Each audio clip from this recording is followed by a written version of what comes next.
Dear students,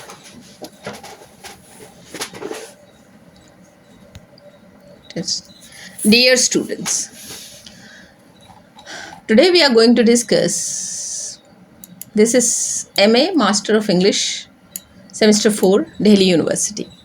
This is actually a Delhi University syllabus.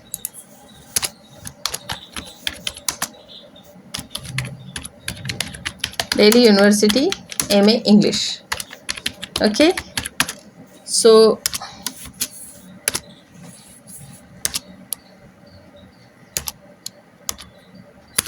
we are going to discuss this Delhi University MA English, and I am going to talk about this paper poetry part 2. Okay, focus on this. We are going to discuss poetry part 2. Now, these are the course objectives which you can read on your own, and this is the unit which I am talking. So, you will find my videos on narrative poetry. There are narrative poetry I have done.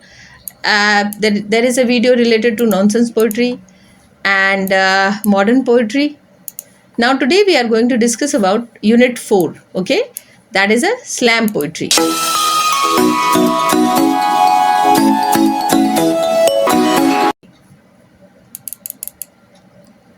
Now, this slam poetry is what is slam poetry? That video you will find. I'm going to talk about. No, I'm sorry. I am going to talk about nonsense poetry today. And in this part of nonsense poetry, you will find I'm discussing Sukumar Ray. So Sukumar Ray is a Bengali writer, and we must have introduction about Sukumar Ray. So let's talk about Sukumar Ray. And related to this, this is the material which I have prepared for you. So you just listen me carefully, and you will realize that there are basic informations which we are going to discuss. And these basic informations will help you. You can find out, if you are going into detail, then if you are thinking about research, that's your own choice. But for the paper preparation, I'm trying to give you enough material. This is a last moment consulting video. So when you are even if one day before you are able to see this, it will help you a lot. Now, Sukumar Ray wrote for children's magazine Sandesh. Started by his father, Upendra Kishore, in Calcutta, now Kolkata. Right from the time of its first published in 1913, Ray was living in England at that time, where he had travelled at the end of 1911 to study a photo engraving and lithography. He returned to India towards the end of 1913, and after the death of Upendra Kishore, 1915, also became the editor of Sandesh, and remained so till the time of his own untimely death in 1923. The poems in Abol Tabol, most of which first appeared in Sandesh, were composed during the period between 1915 to 23. Abol Tabol meaning the weird and absurd. Abol Tabol meaning the weird and absurd was originally the name designated a section with Sandesh magazine, where many of these poems were first published. 39 poems and 7 untitled quatrains.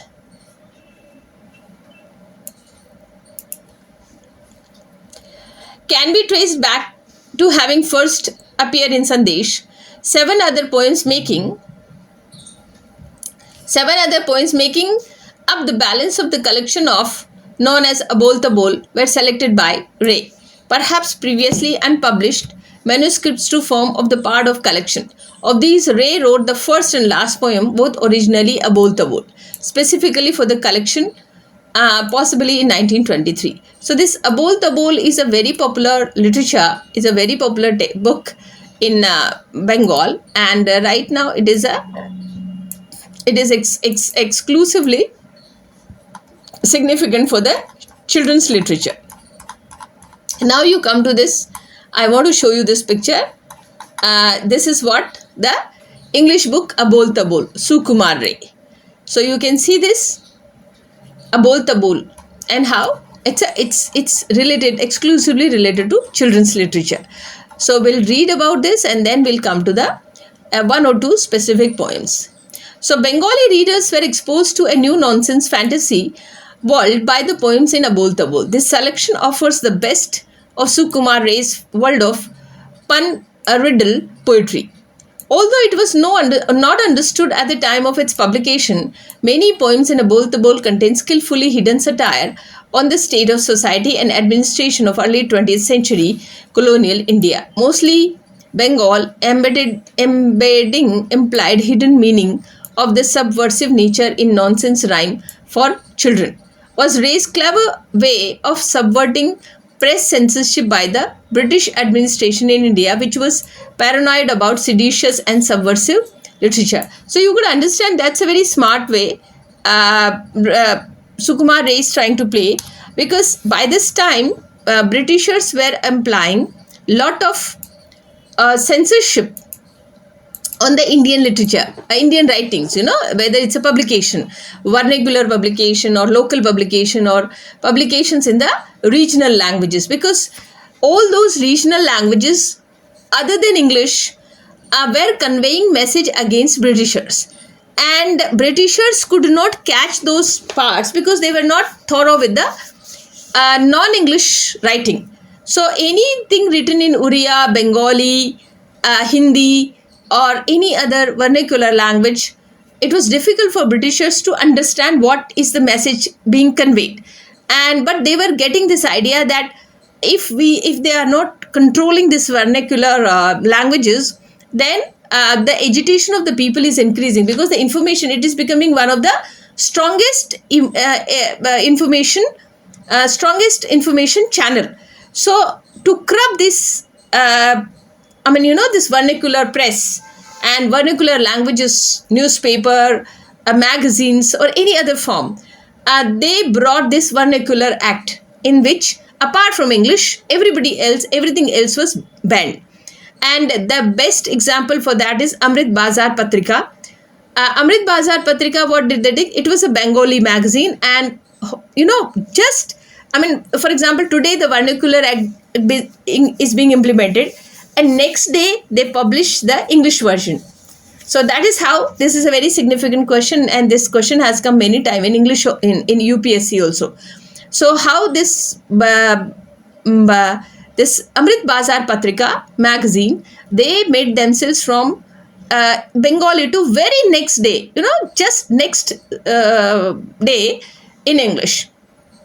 In the same way, Abol Tabol is also, it is conveying a very deep sense of, embedding implied hidden meaning of subversive nature of nonsense rhymes. So basically, Ray is conveying a very serious message here. It is not simply that he is talking about the children's literature, but in the shade of, or in the behind this garb of children's literature, is trying to convey a strong and powerful message against British rule. And that is why he is choosing the Yanar nonsense poetry. So that's how we have to understand it very well. And that is how these poems are very significant. What it was Ray's clever way to subverting press censorship by then British administration in India. So that is how he is wearing the garb of children's literature, and then he is conveying his message for the against Britishers. So that is how we have to understand. So this way, you remember, this is a very significant point, and please note it. Timeline and the brief explanations of historical events commented upon the poem Abol Tabol. In analytical literature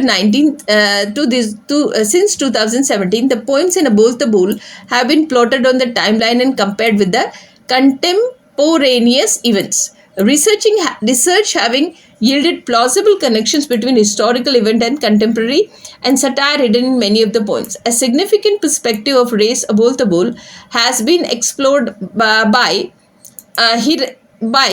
Hirak Bhattacharya in his article Rethinking Sukumar Race, Abol Tabol.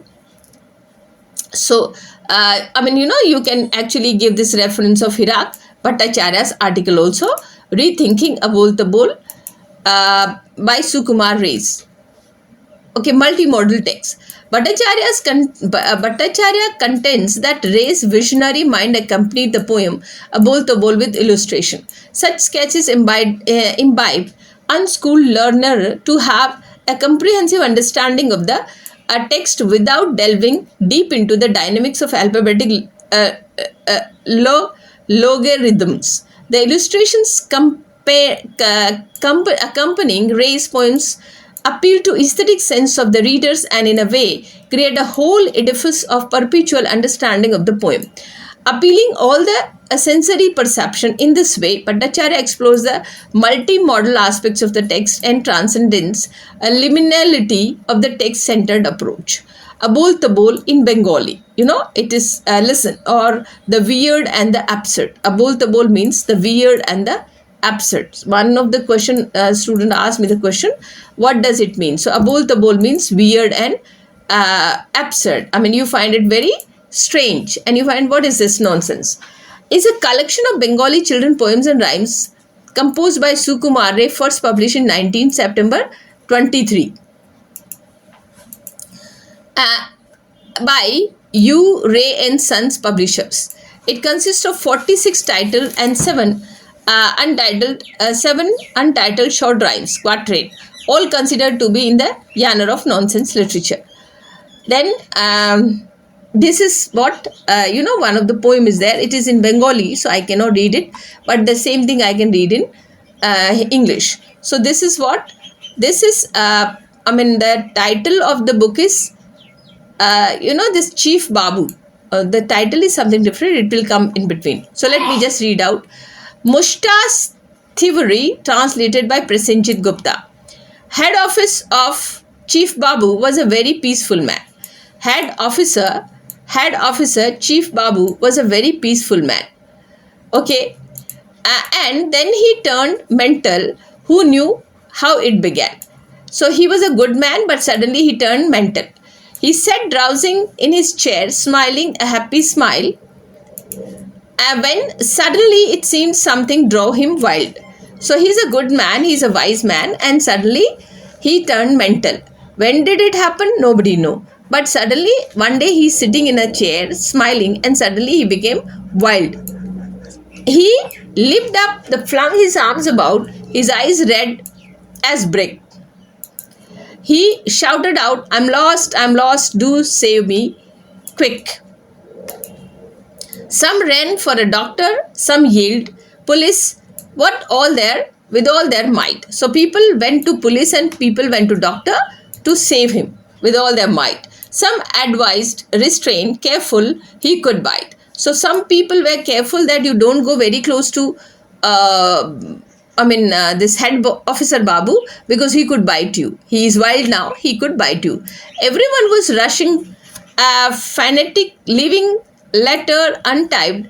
Then the Babu cried, oh help, my moustache has been swiped.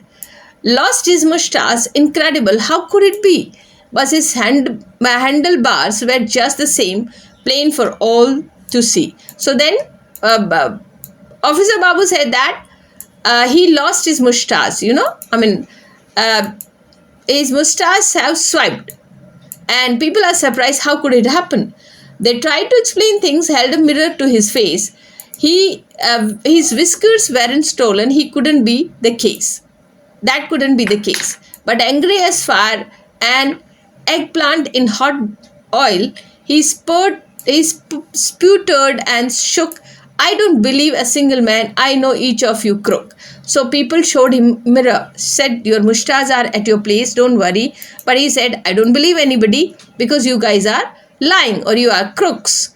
Dirty and ragged and overused broom and oblivious pretenders. This kind of moustache was kept by Sham Babu's milk vendor. I will shoot the whole lot if you say this moustache is mine. And right away he proclaimed all a rather hefty fine. So that's how People are comparing his mustache with Sham Babu's milk vendor Sham Babu, and but our this head office Babu, Chief Babu, head office Chief Babu is very angry. Okay, getting hotter by the minute, he wrote the underline in red: "Give any an inch of rope, they will climb upon your head. These monkeys at the office with brains of dung and hay, where my perfect moustache went, no one of them can say." So, the Babu is not using very good language for his colleagues, and then he's accusing them that they have stolen my moustache, where my moustache are there. "I should grab their whiskers and dance them up and down. Oh, shave their sorry head with a spade upon their crown. They claim the moustache is mine, and though it's something you can own, the moustache on the man, my friend, that's how we all are not."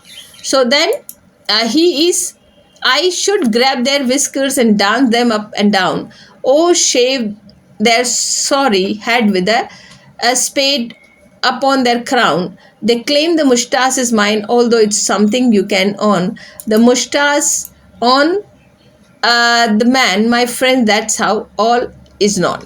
So that is how uh, Office Babu is becoming mental, and he's lost his moustache. So if you read it in Bengali, it's a very rhythmical, beautiful poem is there.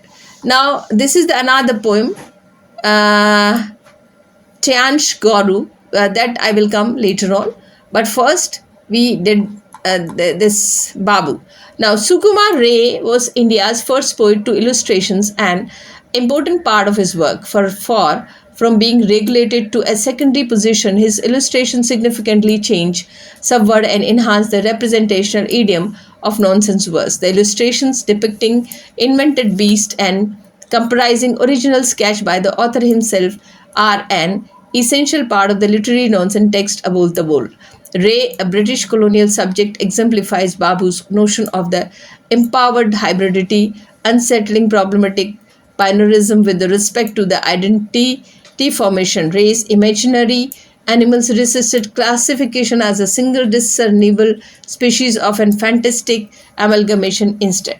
His exploration of hybridity is imbued with a form of ambivalence that acknowledges both the progressive potential as well as undesirable aspect of hybrid form of existing. Hence, Ray did not even spare these mimic man from his community who represented it in terms of socio-cultural cross-pollinations, the insidious efforts of unequal power relations with colonial society. This is exemplified through Ray's extensive use of the hybrid form of Bengali literature nonsense, where a Western genre is brought together in a new harmonious blend with existing ingenious literary heritage within his overall body of work. Equally important are the very representations of the hybridity in his nonsense text. For instance, the monstrous and the absurd animals of the situation of his verse and accompanying illustrations delineates Ray, the political cartoonist. Khichdi Hodgepodge, the first nonsense verse in the collection, signals the ethnology is whimsical nature, presenting a medley of improbable beasts that adequately portrays Ray's ambivalence towards the notion of hybridity. The poem includes several portmanteau animals in light-hearted, rhymed couple that aim to amuse and delight its readers. Even in his jolly nonsense verse, there exists a range of motivation, emotions, and reactions to the different animals, melding together to create fantastic new crossbreed. The desire on each count of is a different, and so are the result and effects. Race purport that the animals do not undergo equal transformation. Rather, Ray points out that when it comes to colonial culture hybridity, there is no ideal mix in the case of hybrid identities. Some aspects of combating cultural influences need to flare up, and others need to be diminished and even obliterate for the fusion of to the work. His illustrations in his instance present a visual critique of the politics and force and unthinking cultural fusion with the dominant culture gaining under prominence of control over the other. The verse only form reader and creatures that are being combined. It does not give any hint as to how the combination takes place and other in which it does so. The illustrations meant this gap in readers' knowledge by iconographic signs that represent the final composite animals and in the process also lay bare the question of the power hierarchies. If the different elements of these hybrid animals represent varying cultural influences, the final result too of the combination subtly indicate who has greater control over the new discourses formed by a force of the otherwise cultural enmeshing. In the combined animals, the one that has its had in intact, likely the one in charge, and as the very least is the able and articulate aspects of a new state of being raised. Illustrations are instrumental in understanding such satirical commentary. In the case of Khichdi, Reyes arguably makes more a political statement through his illustrations than he does through his verse. The illustrations lend new significance and meaning to the next, which might otherwise merely have been amusing and nonsense on its own, by subtle pointing out the delight as danger, unchecked cultural assimilations. The poem like Kimbut, Super Beast, and uh, Garu, the blighty cow, on the contrary, points and colonial satire replace gentle irony with the representing the topic of hybridity, highlighting its negative aspects in a far more stringent manner. Ray is no longer ambivalent about those members of a contemporary Indian society who eagerly abandon their own identity in favor of an unthinking foreign culture amalgamation. And illustrations play a vital role in representing the anxieties attendant upon these mixed cultures. In Kimbut, a super beast, Ray's direction his critique towards the inmashing of the very tradition without proper contextualization. The title beast, utterly dissatisfied with his own appearance and attributes, desires specific attractive features. From a host of the different animals, an elephant trunks and tusks, a bird's wings and songbird's sweet voice, kangaroo legs, a lion mane and lizard tail. When it wished to miraculously granted one day the untenability of this new hybrid existence rapidly sinks. In Kimbut morphs into the cautionary tale representing an instance of hybridity gone away. The black and white sketch accompanying Kimbut sketch to an extreme and problem of the scale and proportion of the different animal parts and question of competing power hierarchies addressed by the illustrations in Khichdi. The illustrations depicts the Kimbut standing alone, a shoulder stooped, depicting a picture of misery. In this instances, through both verse and illustrations, Ray represents a creature so far out of the realm of desirability that it serves both as a large target of mockery and as well as warning to those who would follow super beast example of crave perceived attractive qualities of different culture and societies without regard to the consequences. The Kimbut now fears being called a proper disgrace and he sadly cries out, "Oh, what can I be?" The generalized satire of Kimbut morphs into a point that critique of colonial enthusiast in Tainash Garu, a blighty cow, especially of the brown sahib who imitates Western custom in misguided ways. The Tainash Garu's careful westernized grooming, delicate and fussy demeanor, and absurd diet paint a mocking portrait of the subservient native subject of British master. They ridicule the Indians who were all too eager in their unthinking imitation of different aspects of the British society and culture. As Sampurna Chatterjee points out, every today when you use the word Tainash for someone is derogatory and means only an unpleasant westernized. The Baduri. The illustrations of this poem emphasize Ray's message to an even greater degree. For instance, it depicts the Tainash Garu's eyes and close and presumably to royalty of the world outside. The creatures raised in typical bovine complacency, sprawled in a slack, ungraceful manner, chewing one. Imagine the tallow candle placed next to it. A specific choice of a cow, generally regarded as the domesticated passive beast that does not show an initiative or intelligence in its own and its race to the to serve human interest.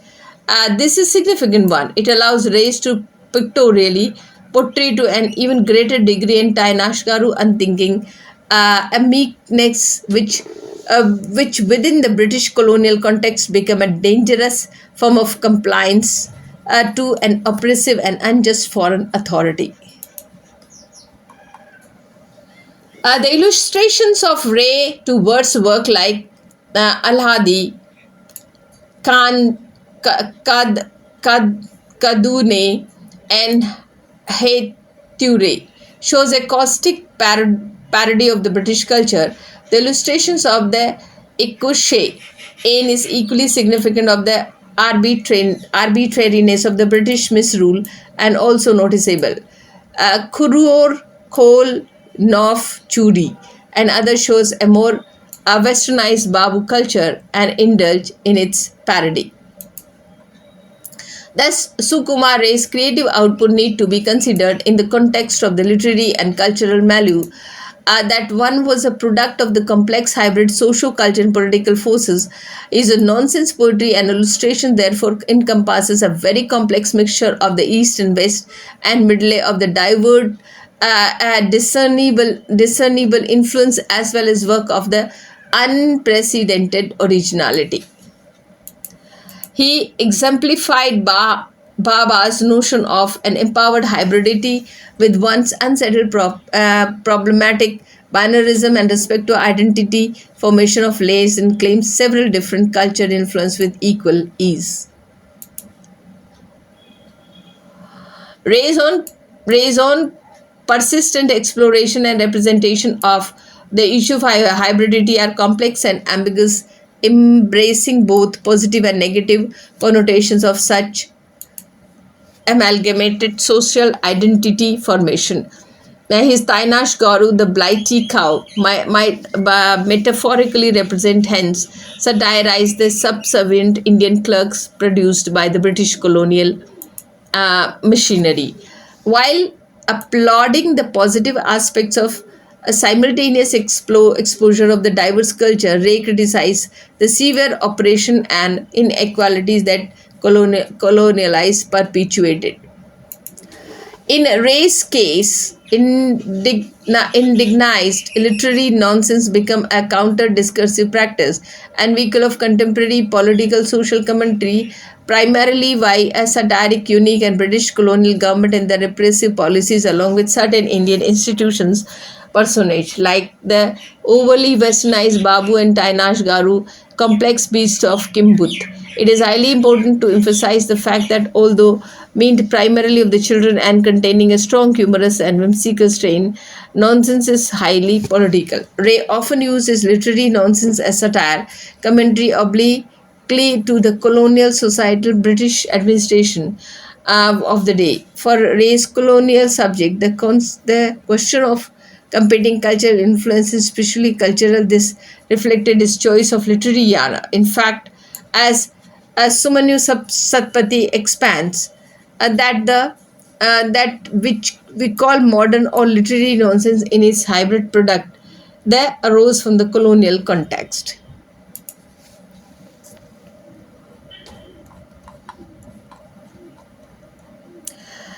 In A Bol Tabol, the magical met the real in brilliantly matched word and images, but these nonsense poems specialized in Bengali idiosyncrasies. Their untranslatable readability stem from the fact that the puns and alliterations ingeniously juxtapose Bengal and English. Sukumar Ray plays with the Bengali resonance of certain English words and image inextricably bound to Bhadralok Babu culture.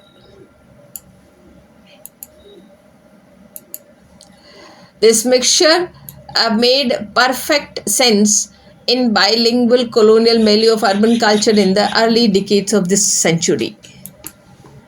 The colonial interactions with the prominently target the Mudlin Tainashgaru was manifest a hybrid and surely once colonized could have produced made these to raise appropriations of the English literary nonsense tradition in form of hybrid Bengali children and nonsense to such satire gives his critique a particularly subversive resonance here. Political subject use the literary tradition of colonial text to mock the latter. The poems of Abol Tabol are prime examples of the way in which Ray's subversive hybrid nonsense functions as the counter narrative. The both form and content are embedded with the critique and Western canon and its exclusion of the other narratives. Few satirists in Bengal rivalry Ray vocabulary and invented words and work that best caught his genius was Abol Tabol. Thus, Sukumar Ray's unique blended literary and pictorial wit through his nonsense verse and accompanying illustrations. Abol Tabol is a symbol of his remarkable oeuvre, which presents an incisive commentary on hybrid form, existence, and cross pollinations of culture in colonial socio-political milieu of early 20th century India. So here I finish. I hope you will like it, and do come and listen this again. Okay, and try to make your own notes, because this is a very simple way I try to make this these notes for you. So these are the last minute notes I'm trying to make you. Even if you just scroll it once, and if you are able to listen it once, you'll be able to complete this one unit. So I finish here, I end up here, and I wish you all the best, and appear for your exam. Subscribe my channel, share it. Thank you so much.